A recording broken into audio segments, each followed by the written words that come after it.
بسم اللہ الرحمن الرحیم۔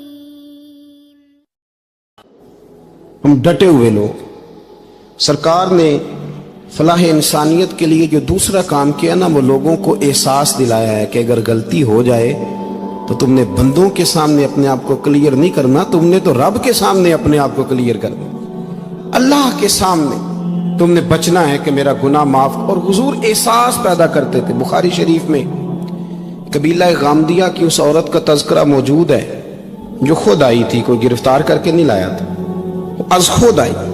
احساس پیدا ہو گیا نا گناہ کا۔ یہاں بہت ساری غلطیاں کر کے بھی لوگ جب اپنی بات کرتے ہیں تو کہتے ہیں کبھی یاد تو نہیں کسی کے ساتھ زیادتی کی ہو، یاد تو نہیں کبھی کسی کا، بھئی آپ نے اتنے بڑے ولی ہونے کا دعویٰ کر دیا۔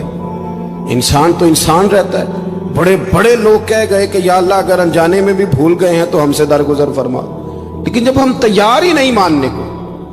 حضرت انس بن مالک کہتے ہیں وہ خاتون آئی، کوئی پکڑ کے نہیں لایا، کسی 14 دنوں کے ریمانڈ پہ نہیں اسے منوایا گیا، اسے وہ خود بخود آئی، اور کریم محبوب علیہ السلام کے سامنے جب وہ کھڑی ہوئی تو اتنے درد سے میں نے کم لوگ روتے دیکھے ہیں جس درد سے وہ روئی۔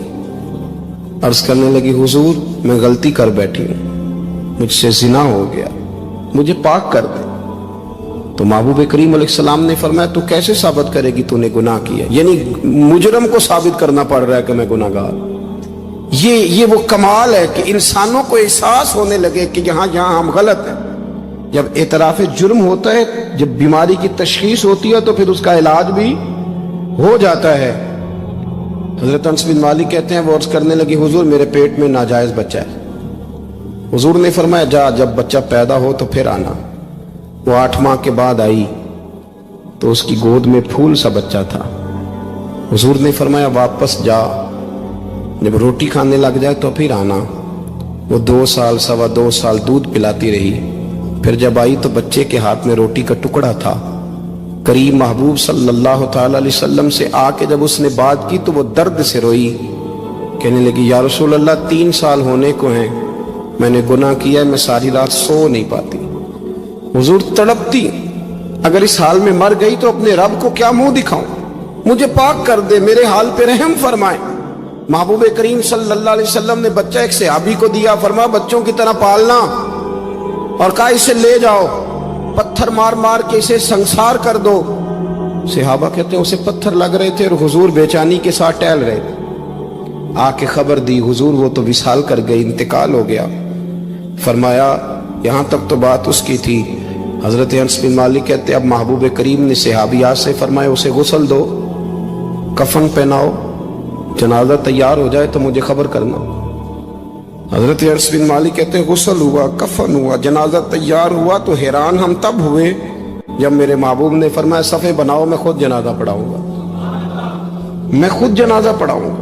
اور سرکار نے جنازہ پڑھایا تو ایک شخص کی زبان سے نکلا حضور اس ملعون کا معاذ اللہ جنازہ جس نے ناجائز بچہ جنا، اس کے لیے آپ دعا کر رہے ہیں، جنازہ پڑھا۔ حضور فرمانے لگے خاموش ہو جاؤ، تم نے گناہ دیکھا ہے اس کا احساس نہیں دیکھا، تم نے غلطی دیکھی ہے لیکن اس کی توبہ کا انداز نہیں دیکھا۔ اور صاحب کنز العمال نے یہ لفظ نقل کیے ہیں کہ کریم محبوب فرمانے لگے اس نے تو ایسی شاندار توبہ کی ہے کہ اگر میں اپنی ساری امت میں بانٹ دوں تو اللہ سب کی مغفرت فرما دے گا۔ احساس جب پیدا ہو جاتا ہے نا اپنے دل کے اندر کہ یہاں میں غلط ہوں، ان العبد اذا اعترف ثم تاب تاب اللہ علیہ، او کما قال نبی صلی اللہ علیہ وسلم، رواہ مشکات۔ حضور نے فرمایا جب کوئی بندہ کہتا ہے نا اللہ میں بھول گیا تھا، اور پھر وہ توبہ کرتا ہے تو رب اس کی توبہ کو فوراً ہی قبول فرما لیتا ہے۔ پہلی بات یہ کہ عقائد کو مضبوط رکھیں، مضبوط عقائد۔ اور یہ جو آج کل ایک اور ماحول چل رہا ہے، کوئی تھوڑا ادھر کوئی تھوڑا ادھر، عقائد وہی درست ہیں جن کی تشریح شیخ عبداللہ محدث دہلوی نے فرمائی، عقائد وہی درست ہیں جن کی بابت حضرت مجدد الفسانی لکھ گئے، اور ان سب کو اگر کھلا کر کے بیان کیا تو امام احمد رضا فاضل بریلوی نے بیان کیا۔ انہی بزرگوں کی باتوں کو کھول کر ہمارے سامنے رکھا، مضبوط عقائد کی زندگی گزاریں۔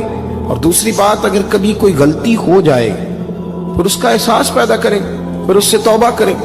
تیسری بات جو فلاح انسانیت کے لیے بڑی ضروری ہے وہ یہ ہے کہ تھوڑا احساس پیدا کریں دوسروں کا. میری زندگی میری ذات سے شروع ہوتی ہے، میری ذات سے.